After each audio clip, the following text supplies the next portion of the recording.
नमः संस्कृताय हरि ओम कथमस्ति मम विश्वासः अस्ति सर्वेषां कुशलमस्ति। तो आज हम लोग पढ़ेंगे घी संज्ञा का सूत्र।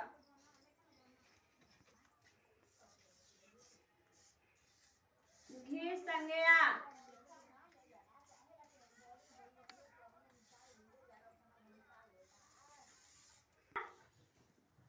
क्या इसमें घी संज्ञा पढ़े और इसका सूत्र घी संज्ञा का, ठीक ना।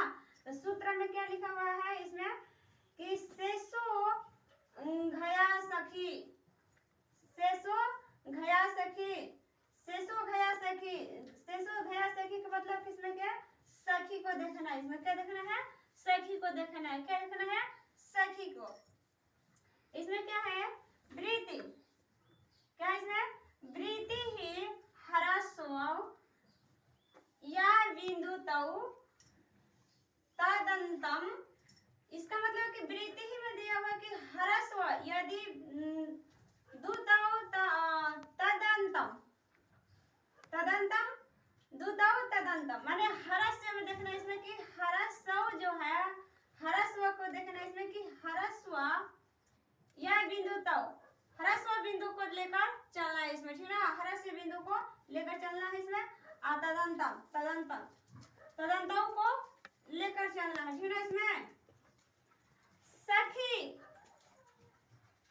सखी वर्जितम घी संज्ञातम कहते हैं इसमें कि घी संज्ञा जो है, घी संज्ञा में सखी को छोड़कर, वर्जितम मतलब वर्जित है। कहते हैं कि सखी वर्जितम, कहते हैं कि सखी जो है, सखी वर्जितम, वर्जित मतलब कि सखी को छोड़कर, वर्जितम मतलब छोड़ना है, वर्जित, वर्जित है, ठीक ना। क्या है, वर्जित है, छोड़ना है उसको। अब इसमें क्या है, हिंदी में दिया गया कि हिंदी में है कि अर्थ है, हिंदी अर्थ सखी शब्द को छोड़कर, सखी जो शब्द है उसको छोड़कर, सखी शब्द को छोड़कर ह्रस्व, ह्रस्व इकारांत और उकारांत की घी संज्ञा होती है। सखी जो शब्द है, सखी शब्द को छोड़कर, सखी शब्द को नहीं लेना है, ठीक ना। सखी शब्द को नहीं लेना है, सखी शब्द को छोड़कर इकारांत और उकारांत, इकारांत और उकारांत। तो इकारांत उकारांत किसको लेना है, ह्रस्व का, ह्रस्व को लेना, ना कि दीर्घ को लेना है, ठीक ना। दीर्घ को नहीं लेकर चलना है, ह्रस्व को लेकर चलना है। किस शब्द को छोड़कर, सखी शब्द को छोड़कर, ठीक ना। तो इसी में कहता है कि घया सखी, घया सखी सूत्र में ऐसे घया सखी मतलब सखी को छोड़कर और इकारांत और उकारांत को लेकर पढ़ेंगे इसमें, ठीक ना। तो उसी को क्या कहते हैं, हम घी संज्ञा कहते हैं। तो घी संज्ञा में किसको छोड़ दिया जाता है, इसमें घी संज्ञा में सखी, सखी शब्द को छोड़कर और सखी शब्द को छोड़कर किसको लेकर चलेंगे हम, इकारांत और उकारांत को, ह्रस्व इकारांत उकारांत को, ठीक। अब इसमें कोई दिक्कत नहीं है, उसे क्या कहते हैं, घी संज्ञा, घी संज्ञा कहते हैं। क्या कहते हैं, घी संज्ञा कहते हैं। तो घी संज्ञा किसे कहते हैं, तो घी संज्ञा उसे कहते हैं कि ह्रस्व जो है, ह्रस्व में इकारांत और उकारांत को घी संज्ञा कहते हैं, सखी शब्द को छोड़कर, ठीक ना। सखी शब्द को छोड़कर इकारांत रहे या उकारांत रहे उसको हम क्या कहते हैं, घी संज्ञा कहते हैं, ठीक ना। तो घी संज्ञा के बारे में बता दिया। अब इसको मार्जनम करो में घोल हो गई। उपधा संज्ञा, क्या पढ़ना है, उपधा। उपधा का मतलब हो ही जाता है इसमें कि उपधा संज्ञा का मतलब होता है,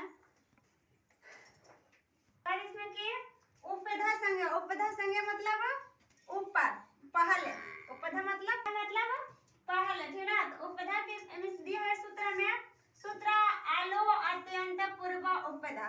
अलो अत्यंत मतलब कि पूर्व, बड़े जो है, बड़े के बड़े अंतिम बड़े जो है, तो बड़े से क्या होता है, पूर्व, पूर्व मतलब पहले, पहले ही इसका उपधा संज्ञा का उपधा संज्ञा होती है। कहाँ होती है कि बड़े, अंतिम बड़े के पहले ही उपधा संज्ञा होती है, ठीक ना। कहते हैं इसमें कि अत्यंत पूर्व, कहते हैं कि अत्या पूर्व, अलो अंत्य पूर्व उपधा संज्ञा, उपधा मतलब पहले, ठीक ना। मंडल के पहला का 65वां में, ठीक ना, 65 में दिया हुआ है ये सूत्र में, ठीक ना। किस सूत्र में दिया है? 1-1-65 में, ठीक ना।